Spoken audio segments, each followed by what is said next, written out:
Assalamualaikum warahmatullahi wabarakatuh. Perkenalkan, saya Nada Safaira Rizkin dari Fakultas Vokasi, Prodi Kearsipan dan Informasi Digital. Hadirnya saya di sini akan memenuhi tugas dari UKM Airlangga Debating Society. Dalam tugas berargumen kali ini dengan mosi, sebagai pemerintah Indonesia, Dewan ini akan memprioritaskan beasiswa berbasis prestasi yang menggunakan capaian prestasi sebagai syarat utamanya dibandingkan dengan beasiswa tidak mampu yang dimana hanya khusus diberikan kepada mahasiswa atau siswa golongan ekonomi menengah ke bawah. Dalam debat dengan model British Parliamentary kali ini, saya akan berperan sebagai tim opening opposition, yang dimana nantinya saya akan menolak mosi tersebut. Sebelumnya, penting untuk saya sampaikan bahwasannya apapun yang saya sampaikan atau yang saya paparkan dalam video ini adalah merupakan bagian dari debat itu sendiri dengan saya sebagai tim opening opposition dan sama sekali dan tidak selalu mencerminkan opini pribadi saya. Maka dari itu, pidato akan saya mulai dalam 3, 2, 1. Baik, sebelum masuk dalam argumen saya, mari kita tetapkan terlebih dahulu definisi operasional dari kedua beasiswa itu sendiri. Yang pertama adalah beasiswa berbasis prestasi, yang dimana beasiswa berbasis prestasi ini merupakan bantuan pendidikan yang diberikan kepada seorang siswa atau mahasiswa atas dedikasinya terhadap pencapaian suatu potensi, baik dari segi akademik maupun akademik, tanpa memandang latar belakang ekonomi mahasiswa atau siswa tersebut. Nah, sedangkan beasiswa tidak mampu merupakan bantuan pendidikan yang diberikan kepada siswa dengan ekonomi menengah ke bawah, yang dimana mereka atau mahasiswa atau siswanya itu memiliki nilai akademik yang baik. Nah, dengan definisi tersebut kita dapat menyimpulkan bahwasannya beasiswa tidak mampu itu bertujuan untuk membuka atau mempermudah akses pendidikan bagi kalangan ekonomi menengah ke bawah. Nah, sedangkan beasiswa berbasis prestasi ini lebih menekankan pada penghargaan atas suatu pencapaian seorang mahasiswa atau siswa itu sendiri. Nah, maka dari itu saya menolak mosi kali ini dikarenakan apa? Ada beberapa indikator yang akan saya paparkan atas ketidaksetujuan saya terhadap beasiswa berbasis prestasi yang lebih diprioritaskan dibandingkan dengan beasiswa tidak mampu. Baik, yang pertama, apabila mosi ini direalisasikan dalam jangka waktu yang panjang khususnya, maka akan ada risiko untuk memperluas kesenjangan sosial di antara masyarakat. Kenapa? Karena kita tahu sendiri bahwasannya beasiswa berbasis prestasi itu cenderung didominasi oleh siswa atau mahasiswa dengan bekal privilege sebelumnya. Nah, prestasi yang mereka capai juga itu memiliki beberapa elemen atau memiliki elemen-elemen pendukung yang baik. Contohnya seperti kondisi ekonomi yang memadai atau mungkin dukungan dari keluarganya, yang dimana mungkin keluarganya juga memiliki jejak pendidikan yang sama tingginya, dan mereka juga memiliki fasilitas atau sarana pendidikan yang memadai. Contohnya mereka mengikuti les privat, mengikuti pelatihan yang eksklusif, mempunyai komputer yang memadai dan sebagainya, yang dimana beberapa hal yang saya sebutkan tadi itu cenderung memiliki atau memerlukan biaya yang relatif tinggi. Dan saya juga tidak menyangkal bahwa elemen-elemen tersebut itu tentunya memiliki pengaruh yang baik terhadap kemampuan akademik siswa atau pencapaian prestasi seorang siswa itu sendiri. Nah, sehingga siswa atau mahasiswa dengan ekonomi menengah ke bawah itu akan sangat kesulitan dalam memenuhi elemen-elemen tersebut. Dan tentunya jika elemen-elemen tersebut itu tidak terpenuhi, maka siswa dari kalangan ekonomi menengah ke bawah tentu akan kesulitan juga untuk mencapai tingkat prestasi yang setara dengan siswa atau mahasiswa yang memiliki ekonomi menengah ke atas.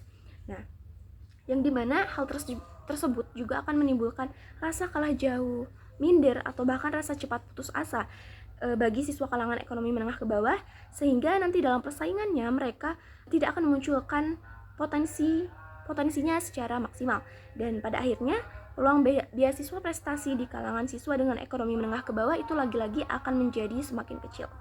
Nah, yang kedua, saya bisa mengatakan bahwasannya beasiswa berbasis prestasi itu memiliki peluang bagi munculnya diskriminasi terselubung ataupun ketidakadilan. Mengapa? Kita lihat poin definisi operasional terkait beasiswa berbasis prestasi sebelumnya, yang dimana beasiswa berbasis prestasi ini menilai capaian prestasi siswa tanpa memandang latar belakang kondisi ekonominya.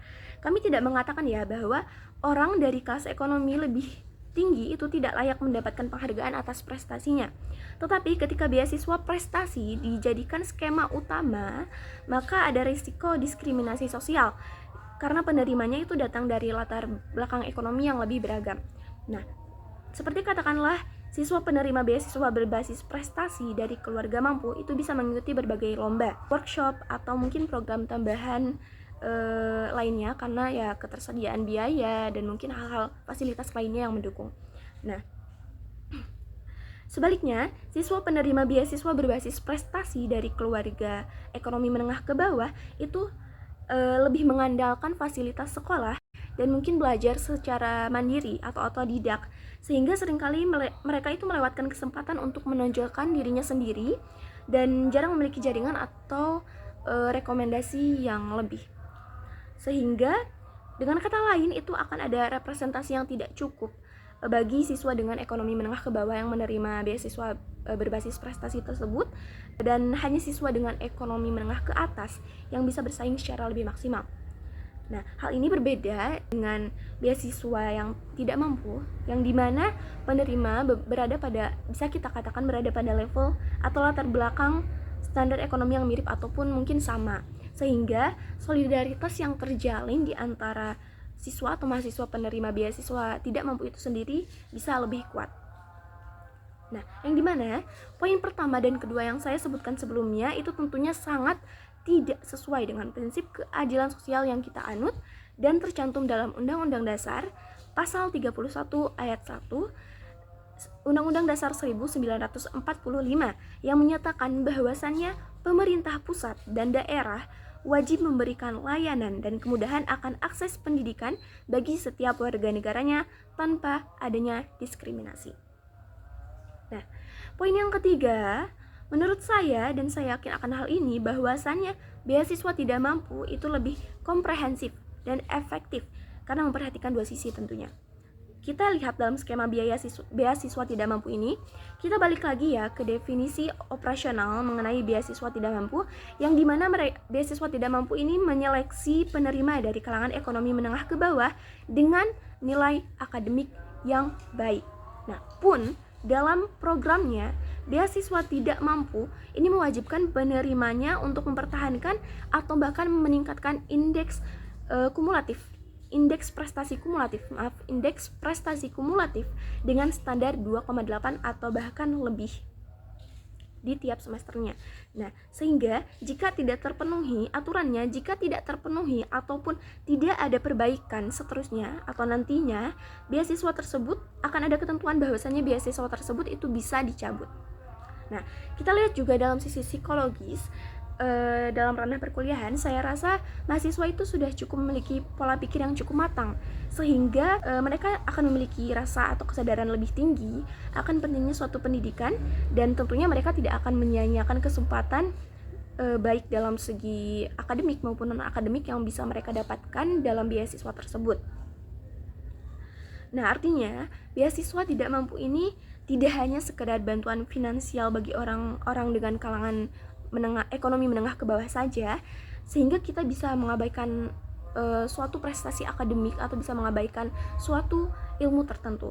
Tetapi beasiswa tidak mampu ini juga menjamin akses pendidikan bagi mereka kalangan yang rentan, sehingga akan mencakupi siswa yang berprestasi dan rentan dalam hal ekonomi, atau juga bisa mendorong siswa yang rentan menjadi siswa yang berprestasi dengan skema beasiswa tidak mampu ini tentunya. Sehingga skema beasiswa tidak mampu ini akan lebih efektif dalam peningkatan pemerataan pendidikan dan keadilan sosial. Sedangkan kita lihat dari segi beasiswa berbasis prestasi, memang ada kemungkinan siswa yang rentan dan berprestasi itu bisa meraih beasiswa berbasis prestasi tersebut. Nah, tetapi sangat jarang. Karena kenapa? Karena sistem beasiswa prestasi ini lebih menguntungkan siswa atau mahasiswa yang sudah memiliki privilege sebelumnya, yang sudah memiliki bekal privilege sebelumnya, dan sangat sulit untuk menjadi solusi dalam ketidakmerataan pendidikan. Sehingga saya menolak adanya mosi tersebut. Sekian, terima kasih.